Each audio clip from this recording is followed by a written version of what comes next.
خدای په امان. وړکیه ښه شپه ولري. ماما ما ورته ته راپاتې سو. مامکه او څنګه یې راته مامکه ما خو مونځ وکړو. الله خدای نګر خدای درته قبول کړي. امین کې امین. وړکیه په امریکا کې هم 4 رکعته مونځ کوي ګیس.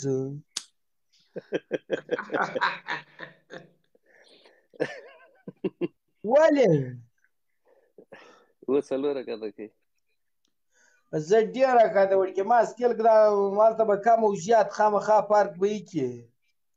و ماما لیکو زه زنګ درته یم څنګه ښه اوس څه راکوې؟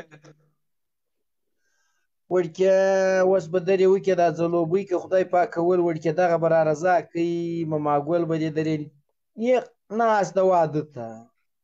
هغه خو ته څه کوې زه یې لیونی کړی یم په انسټاګرام کې یو رنګه ټلیفون نه راکوي. وړکیه خدای ته ګوره وړکیه دا چی دا سومټمرام دا دلته یو شی د هغه شی پوښتنه وکړه انسټاګرام نومېږي ته به یې زه در واچوم زه به ځان تر خلاص کړم زه یې قرآن په عذاب کړی یم. مامکه چی نومېږي؟ وړکیه سومټینګرام.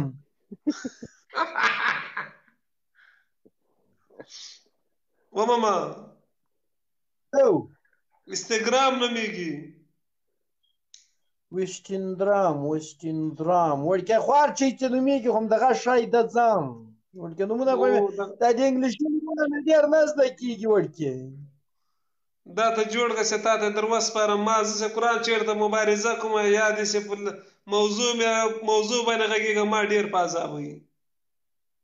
وړکیه خدای خو دې خپل منزل ته ورسوو چې خدای دې کار جوړ کړه چې راشه درې ښه حجره جوړه کړه وړکیه کورا مرکې به ټولې تکي. ما بل سوچ کړی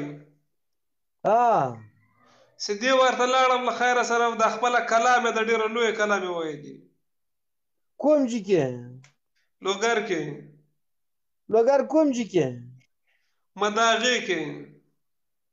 ښه وړکیه مداغه کې خو تاسو خلک و زه چیش کومه غوږ ونیسه. ښه د دې لویې دروازې په سر باندې یو غټ بوټ لګومه خپله قسم پې کومه ترازو عکس کې لګومه چې مثال عدالت و ډېره لویه حجره مې جوړه دلته ورونه جنه مرکې کوو.